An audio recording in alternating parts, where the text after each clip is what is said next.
Yes, we're live. Okay. Hello, Hi, my name is Tom Sozols. I'm Karine Oganisiana. Oganisiana. I was Yes. wondering how to pronounce it. Oganisiana. Oganisiana. Yes. All right. So this is already the second podcast episode with me and my guest.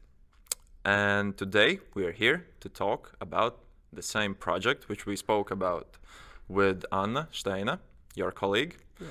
But she had different roles in the project. She was doing different things, and now we are to discover the other side of the project, which was your responsibility. So, well, I think we can start with that. Maybe you could explain us, me and the listeners, a little bit more about what did you do in this project and what was it about? Yes. Thank you for your question. My role in this project was, first of all, to organize the research part, because it is an absolutely new experience in Latvia, improvisation, and it is not researched yet. And it was not only about improvisation, it was improvisation with the intention to promote distributed leadership skills.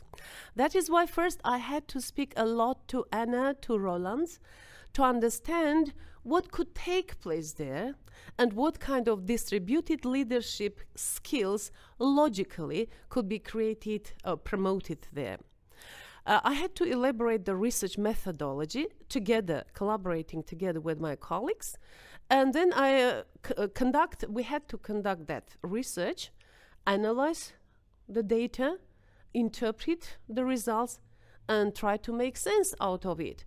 So we had to elaborate some observation sheets. We had a group of observers and also reflection questions, with the intention to have research where we could have both external and internal evaluation data, so that we could take into consideration the objective part which we could see from a side, and observers had this opportunity to evaluate, assess the processes and the performance of students, small groups of students. And also the subjective aspect was very important there, especially for students who had the first experience. They wanted themselves to understand what they got here. Were those volunteers, the students that went through this process? It's a nice question, because not all of them were volunteers, because some of them previously had such experience of leadership, participating in leadership projects. So they liked it, and of course beforehand they were informed about it. But also there were students who were not volunteers. We also had an experiment. We took one class and offered them such an opportunity beforehand, telling them what is going to happen there, so that Linda did this part of work, so that they came a little bit prepared, at least morally. Yes. But for them it was an entirely new experience. So that is why they couldn't be volunteers. Some of them were, some of them were not. All right. Okay. So, could you please tell me what this data consisted of? Okay. It's an interesting question. In the very beginning, we didn't know what kind of data we could collect. First, we collected data from observers. So the observers had their system observation sheets, and we had some connection between observation, the content of the work, and also a 5-point system for assessing the work and making special notes. And they made these notes, yes, and assessed each participant's work within this process. So we had first observation lists with sheets with a lot of just quantitative and qualitative data. Plus, in the end of each workshop, we organized electronic questionnaires, reflections of students, and they answered a lot of open-ended questions. What, when, why, how? And that gave a lot of important information about their experience within the improvisation workshops. All right, interesting. All right, and earlier you mentioned that that the improvisation was specifically about exploring Distributed leadership. distributed leadership. How does it differ from just improvisation? How improvisation for distributed leadership differs from just improvisation? Thank you. It's an interesting thing. It was not just because improvisation is a drama therapy method, and the main goal of improvisation is just to give a person opportunity to be in flow, to act spontaneously, to solve some problems, to act somehow. But in our work, Anna Steiner, together we organized everything in such a way that also they will have they had the opportunity to work together in groups. So it means that it was not just I must go there and do something alone. Before it, you had to work in group, to share somehow responsibility, to decide I will do this thing, I will do this thing. And it was very important to listen to each other. And also in each small group, we had a formal leader. We assigned it randomly, absolutely randomly, assigned the formal leader. And they knew from the very beginning that the formal leader had also to give some space for other group mates to take the lead and to do things and take the responsibility for the joint work. So this is the distributed leadership, yes? Yes, It's exactly the meaning of distributed leadership, to show that not only the leader has the right and the role of leading and moving ahead, and the followers just following without saying a word and being very obedient. No, it's not the meaning of distributed leadership. It's about democratic reorganization in the society, so that the leader is able to hear the voices of the followers, of other people. So this is absolutely needed in all spheres of our life, also in secondary schools also. I myself, when I was the vice principal of school, of a huge school, there were 1,200 students. And our principal was a very nice lady, but she was a leader in very old traditional way of understanding. When she had one idea, she stuck to this idea with all her hands. She could never just listen to anybody. And being a vice principal, I had to create a lot of big collection of sets of arguments to come to her and convince her that we should go this but not that way. Yeah.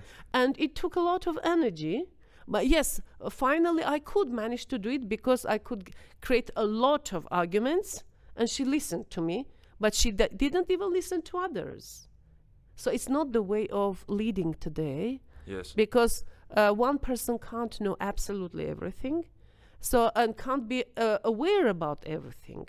And we are living in a very dynamically changing environment, and it's absolutely important for a leader to be able to hear people whom he or she is working with. Yes, all right. So in these groups, there was one leader who had to learn to distribute the tasks with whole group. So does it mean that for these exercises to work, each one of the group members had to take on the leader role? So look here, from the very beginning, the participants were informed that this project is about distributed leadership, and of course they were explained to what it means.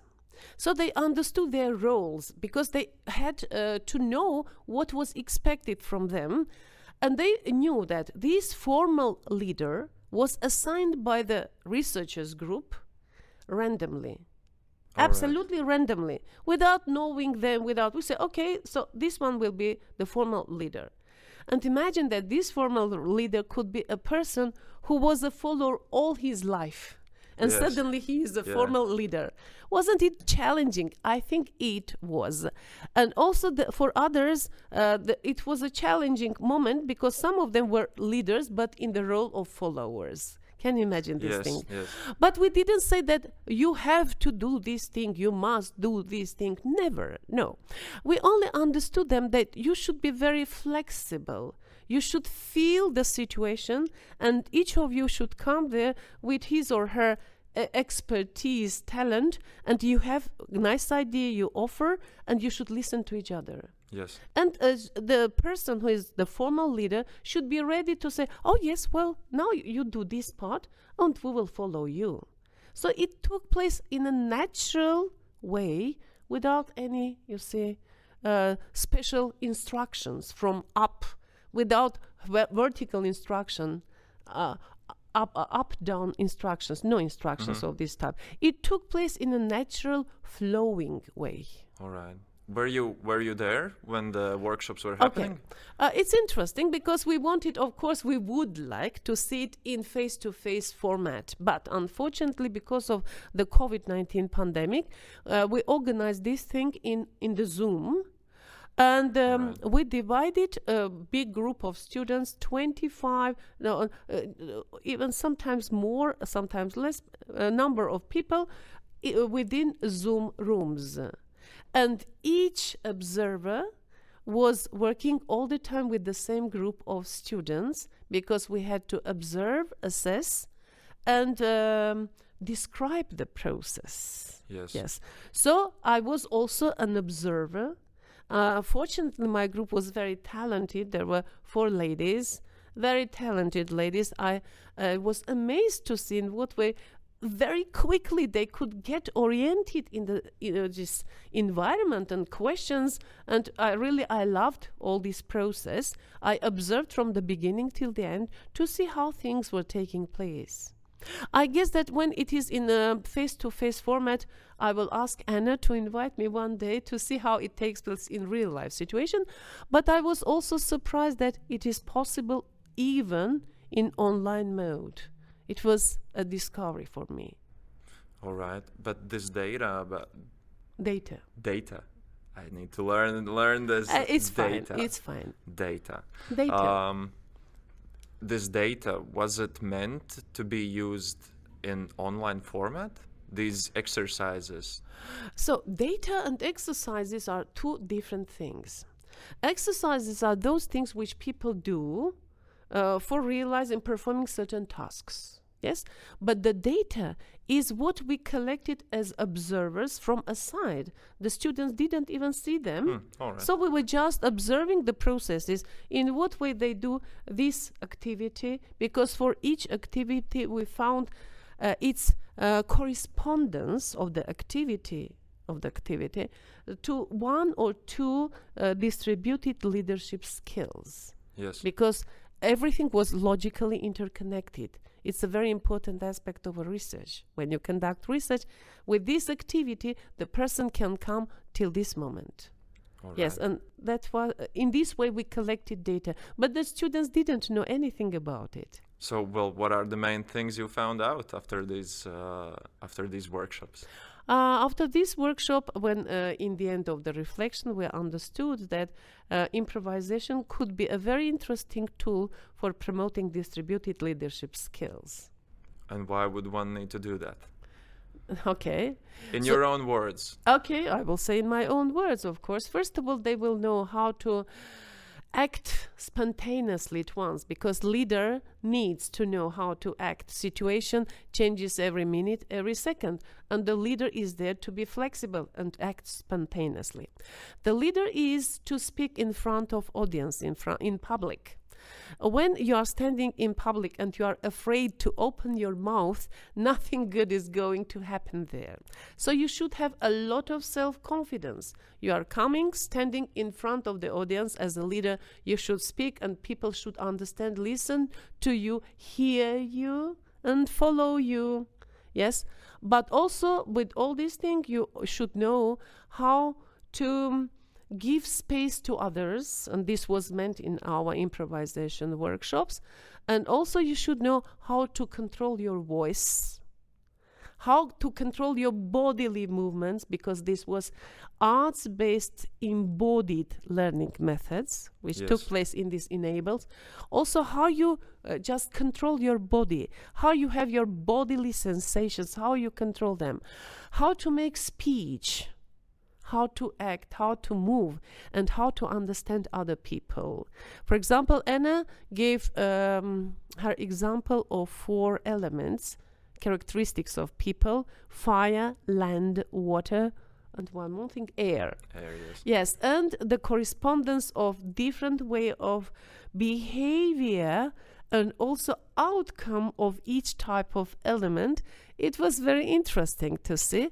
Also, students, participants of the workshop, finalized in their reflection that it was a great experience, and this knowledge of these 4 elements would help them in the future, because at once they will identify different types of people and understand what you can expect from this or that person. So this is an important skill also of a leader.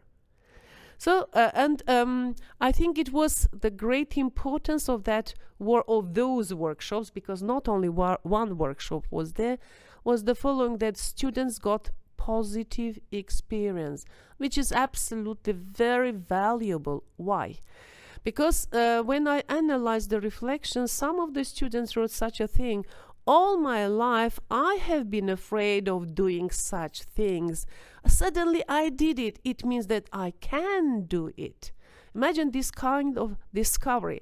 Of course, now in this project, perhaps we should not speak about developing skills, because it was activating skills, because we call something development when it is taken place on a regular basis. Yes. But this one was one action, 6-hour-long action. So, of course, it was not about developing something, but it was about activating a lot of ideas, feelings, and emotions. And the students had some positive experience, and based on this positive experience, they will form very positive memories of success. And when in real life situation, they come across such moments when they have to act in similar way, they will say, wait, I did it. I managed to do it then. Why can't I do now? Because memories, positive memories, are absolutely very, very crucial in the development of a personality, especially when we speak about leadership. Positive memories. Yes, positive memories of positive experience. They did it and they were surprised that they can do it. Yes. Did you have chance to try the 4-element method? Myself? Yes. And I will not tell you a lie, no, but in my mind I did it many times before it without naming fire or as Anna taught everybody. Yes. So I did it many times myself intuitively before it. But I will not tell you lies. No, I haven't tried. Perhaps one day Anna will organize something for us. We can do it in face-to-face mode. I heard maybe it will happen. Yes, hopefully. Yes. It would be nice because she is fantastic. Yes. I'm looking forward to up my clat. To attend something like that also. Yes. I need to ask you this, of course. Would you recommend someone to work using arts-based embodied learning to promote distributed leadership skills or not? Oh, absolutely yes. The answer is yes. I just during the research process, I thought in this direction. You see, because one thing can be developed in multiple ways. Let us say distributed leadership. Let us think just logically. We can promote the development of distributed leadership, giving opportunity to students, let us say, to participate in summer schools on leadership, to participate in different projects, in businesses, in different activities, to be in the school parliament of students, to do a lot of activities. Yes, the ways to come to certain result can be absolutely different. But why I think that arts-based embodied learnings and improvisation among them could be very useful, because when you work with art, the atmosphere there changes absolutely. Let me just compare it with something from Indian just philosophy. Some chakra opens here on top of your head. All right. And you become very much involved in the aesthetic and in the artistic process. You forget about different tensions which usually we carry in ourselves, you see. So you feel shy, you are not very much confident. Yes. But this very trustful and supportive atmosphere created all the environment within which you can open to full measure. That is why I do recommend exactly such methods also to be used. Of course, people are different. For one person, more effective could be some other approach. But answering your question, I say absolutely yes. At least everybody should try this method. All right. Yes, because it must be really new experience. I'm imagining myself in school. Yeah, this would be if I had this, some drama class or improvisation class. It's a whole new thing. It must be so much more interesting than just usual way as we are going right now. Yeah, it's exciting. It's exciting, Yes, I think, exciting. because you train to control yourself. Yes. Just and you understand yourself that you are playing this role, that role, and you understand what roles are played there. Yeah, it's exciting because you feel you are an actor, and who hasn't dreamt of becoming an actor or an actress? Yes. I think in everybody's life there were such moments. Oh, I would like to be like Elizabeth Taylor or Brad Pitt or George Yes. Clooney. Or, yes. All right. And speaking about exciting things and interesting things, I'm keen to ask you. I know that you're also, as well, a professor in Riga Technical University. Yes. I'm not that much. Es nezinu. I don't know about what. All right. So the question is, what does a professor do? Okay.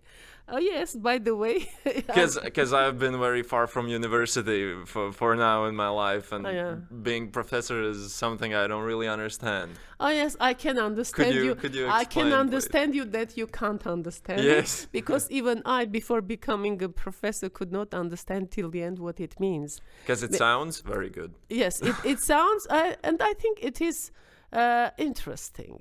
It is. I will tell you just okay. If you are interested in responsibilities, I will tell you. Personally, in Riga Technical University, I am to deliver lectures to master students and doctoral students on scientific research and pedagogy, and also I have to involve students into all these processes, processes of research, and I like my students not only do formal research or speak about research. I want them to understand that research can help us in life. Research is very much just a powerful tool for understanding life and seeing interconnections between things, and trying to understand this life much more, much better. Research in general or research? Scientific research. Scientific And, research. and we develop special type of thinking and attitude towards things which we see. Perhaps in time I will give you one example, at least to illustrate this my idea. Another responsibility of a professor is to be a supervisor of PhD thesis and master's thesis. All right. Okay, so this one. You have to write papers, participate in conferences to share the results of your research.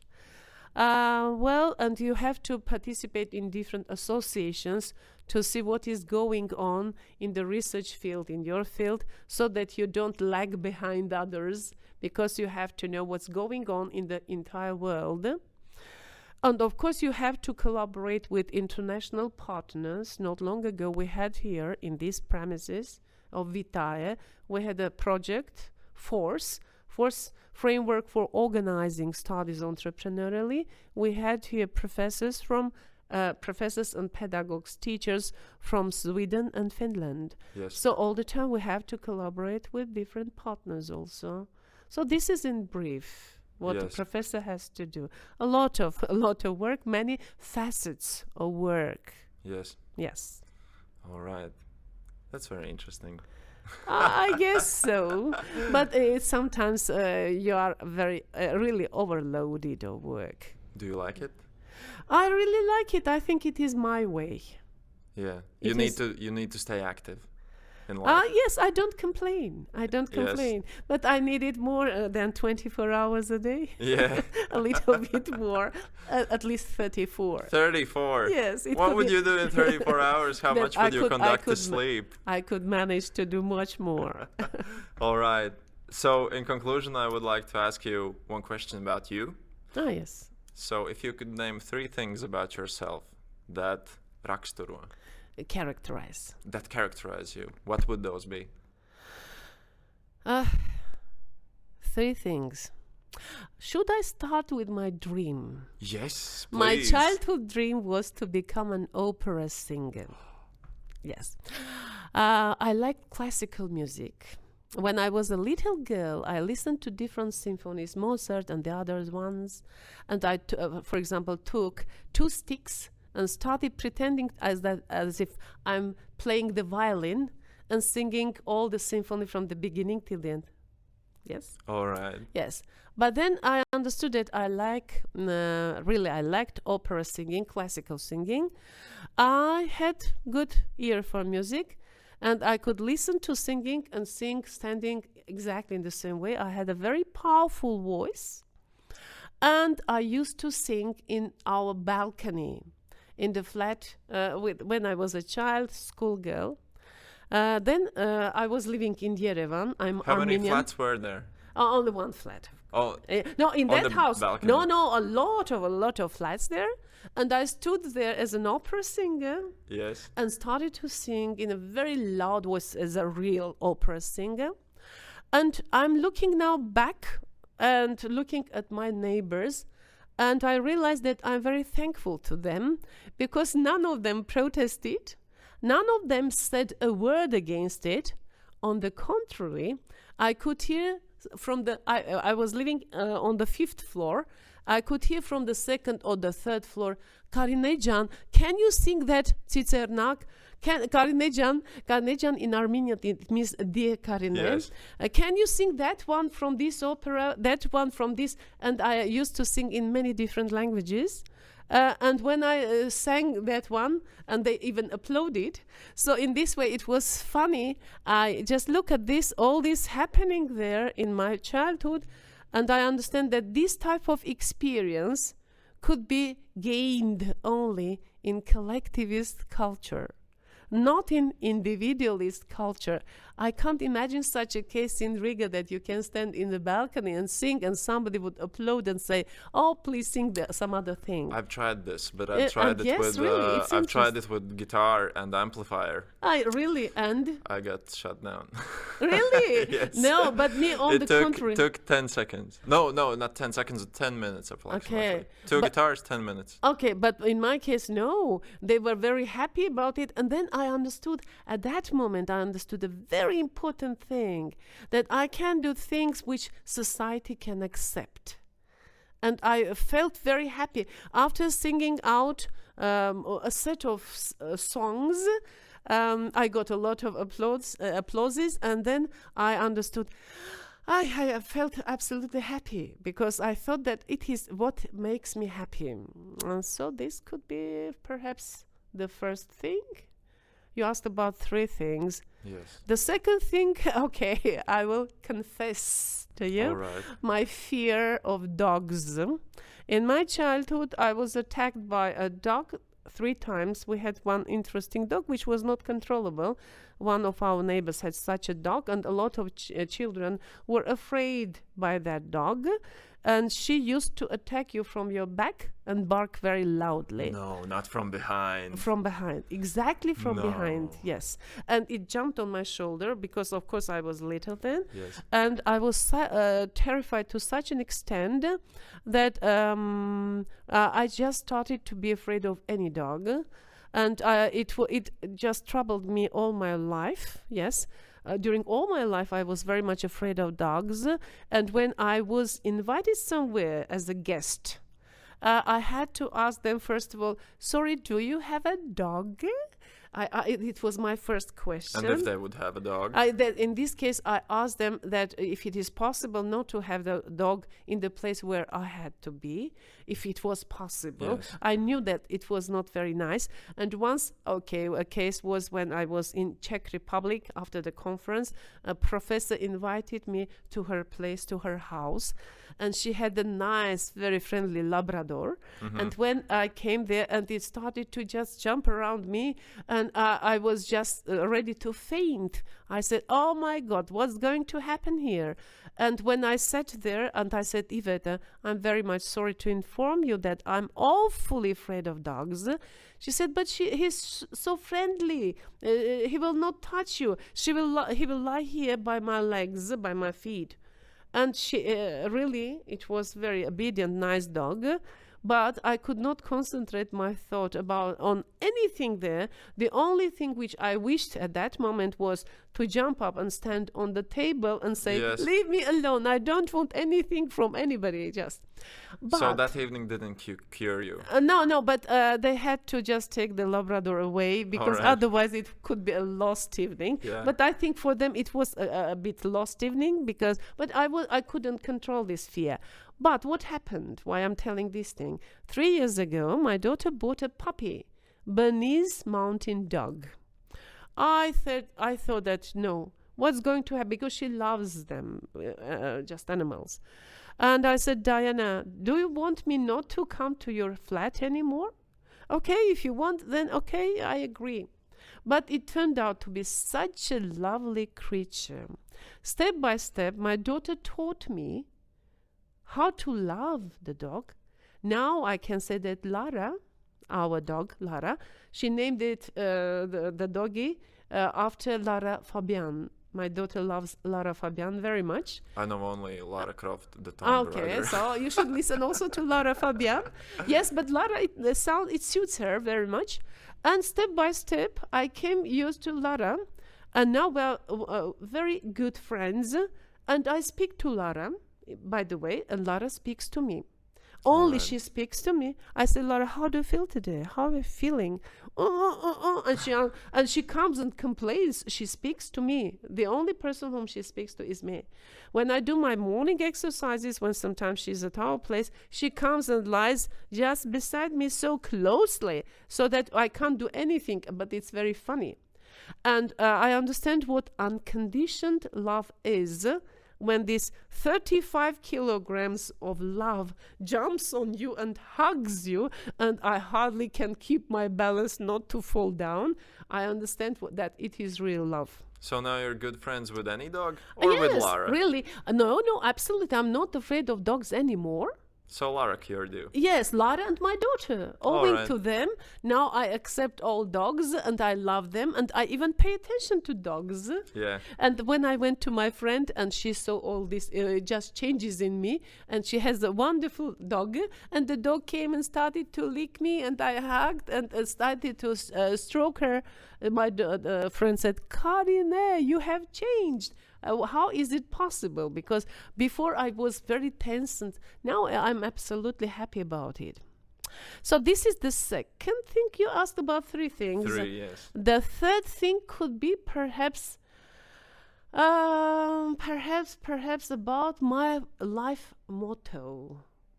My life motto is the following: if you cannot have the best, make the best of what you have. This is a good one. I need it. Yes, Yes, really. I need Yeah. this one. Yes, I understood it, and it is my lifestyle from my childhood. Because in that time, people were poor, but some people were not so poor. Yes. And when I looked from a side, for example, a girl had a wonderful dress, something I didn't have. I said, okay, but why should you envy? I asked myself this question. Perhaps if you think you can have much better, create yourself. Even if you have just very simple thing, you can make the best thing out of it. I practiced in many different ways. Yes, really, I managed to do that. And this is my life motto, and it helps me very, very much in many different situations, in professional life, in my personal life, family life. When my daughter was born, it was 1992. Perhaps you know from your parents what it means to be born in 1992. It was absolute crisis, because after this integration of the Soviet Union and getting the independence for Latvia, all money was changed. There was nothing possible to buy in the shops. And my daughter was born exactly Yes. that time. And I didn't know where I could buy clothes for her, something interesting for her. Suddenly I heard that there was such a shop where they sold waste textile. Pieces of textile, for example, in the shop when they cut some dresses or coats, jackets. All right. Between the pieces, there were irregular shape for pieces of textile, of Yes. irregular shape. It could be round something, It could be rectangle, not even rectangle, some triangle, absolutely fantastic, small pieces of something. And they even sold all this waste textile weighing. You could buy 0.5 kilogram of it. All right. Yes. Can you imagine? So I decided, okay, why should I say, okay, it's awful. Let's go to that shop and see what kind of pieces I can find there. I saw one interesting piece, the second interesting piece, and I switched on my imagination. I said, okay, from this I can make such a thing. From this piece I can make such a thing. Then I used my based education, because I'm a physicist on my first education and mathematician. I could make different interesting models, and I created wonderful dresses for my daughter. And my daughter was working as let us say, princess. Yes, little course, princess. princess, And yes, princess. And everybody was very much surprised. How is it possible? Perhaps I have some just relatives abroad who sent such wonderful things to me. But nobody even could imagine that I created all these things out of small waste pieces of textile. Are these dresses still alive? But I have a lot of photos of them. Oh, And my photos. daughter in these photos. No, I gave up. Not gave up. I gave all these things to people who came after Diana, after my daughter. I gave to my friends, to different Yes. people who could use these clothes for their children. No. I keep, I think, only one thing which was very beautiful. I decided to keep it as a memory. One or two things, but mainly I gave just away all these things to other people who could, because at that time it was deficit period. Yes. I never keep things. When I feel that I don't need this thing anymore, I give to people who they really would need. And also this principle helped me very much during the COVID period. Look, in December and January, both my husband and me fell ill with COVID.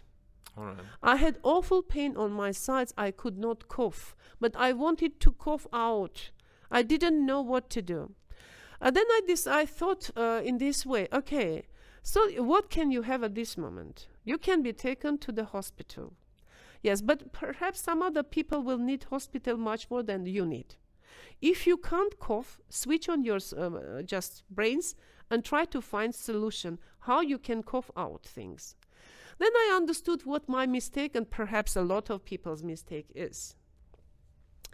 I thought, my lung is on this level. Switch on your knowledge of physics. And your throat is here. So it means you should have enough energy, strength, to cough in such a way that everything comes from your lung up and you can cough out. Is it so? Yes. Logically.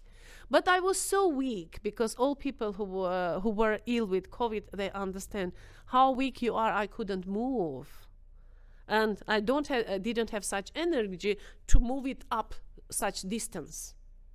From physics, you know, MGH. You had to work the work which I had to perform.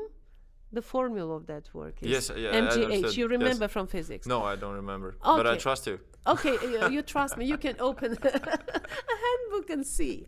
Well, what I did, I said, okay, in this, for coughing, gravity works against me. Yes. I don't that have I any understand. strength. Why shouldn't I use gravity for me? I decided to use gravity for me. Then I decided to invent my new way of coughing. When I felt that I wanted to cough, I just bent. Yes. When I bent, it means everything changed. Upside The down. throat upside down. The throat was down and my lungs were up. All right. And when I made some small efforts, these things came down, and gravity helped me. And I made gravity work for me, not against me. So why I demonstrate you these simple examples, that really when my students also in university say, oh, professor, once one of students said, professor, I did I did my best, but I failed, I couldn't. I say, I don't understand the expression I can't. Yes. I don't understand it, because how many times have you tried it? When I asked this question, he was amazed. He looked at me with such round eyes and said, of course once. I said, I'm not sure that even you tried once. Perhaps half a time, because even you were not concentrated. Do you know such an inventor, Thomas Alva Edison? Yes. I've Yes. heard. And I told him he was one of the most famous inventors in the world. For creating anything, he organized experiments 10,000 times. And the electric bulb, which served humanity for many, many, many, many years, more than a century. This electric bulb was created when he organized experiments on it 10,000 times. So it means it's a very important thing, I think, formula of success. If you do once and you failed, it doesn't mean that you should come and say, I can't, I did, I couldn't, I failed. Really, I don't understand, I don't accept it. Because for achieving something, doing something, you should be ready to try something for many times. That is a great lesson, yes. I believe. Yes. Yeah, it's exactly so. And even I had one interesting example. I was ill. I was a teacher in school. I was ill. I had to stay at home for 1 week. I was so bored of lying and doing nothing. Then I said, okay, let's start knitting. I didn't knit in that time. I hadn't knitted before it. Then I said, okay, let me do it. And I took my mother-in-law's books, old books from Ulmanist times. Yes, yes, yes. I took some old books of my mother-in-law, opened them, and looked in what way I knew some elementary things, but I had never knitted anything nice. I said, okay, so I like this design so much. It's interesting. Let me try this thing, that thing. I learned to it. After it, I invented some interesting just design. And to make the one of the sleeves, I tried one sleeve exactly in the way which I liked. I made it about 30 times. I just knitted, and I didn't like. I said, no, I don't like it. It is not what I want. And again, I took all this, started from beginning, and many, many times my husband, he said, oh my God, I can't look at you, how you are suffering here. Throw away all these things. And I said, no, I want to make it. It's interesting what will come out. Finally, I did it. I made it. And after, when I came to school, and the principal of school said, oh, so beautiful thing, such a beautiful, unexpected design. It's a very unexpected solution. And my colleagues also, whom did you ask to just to knit it for you. And I said, I did it myself. So beautiful. Can you just do the same thing, similar things for us? I said, it is the first thing in my life which I needed. Yes. Mhm. Well, because exactly I remember this case because really perfection is a very important thing if we are ready to work hard, but to work purposefully hard and try to make the best of what you have. Yes. Yes. That is the third thing. Yes. Then in this case, you will never envy anybody in this world because you will have the best things really, because your mind will work, concentrate all its energy and creativity, and you will do things in the best way, and you will be happy is the most important thing. Happy of this creativity of this process. So this is the third thing, yes, perhaps could be. Well, it sounds like perfect place to conclude this conversation, honestly. Very beautiful words. So yes, how do you think? Is there anything else that you want to mention about the project? Something I didn't ask you? I think you have asked enough about the project. About I get the big picture. Yes, now. yes. Listeners as well, I hope. If you got that, it means that we have spoken about everything which could be possible in this Well, situation. I think we have spoken about everything today. Thank you very much for coming here today. Thank you very much for inviting. Yes. It was lovely, and My pleasure. it was an interesting conversation. All right. See you next time. See you next time. Thank you, everybody. Bye-bye. Thank you. Bye.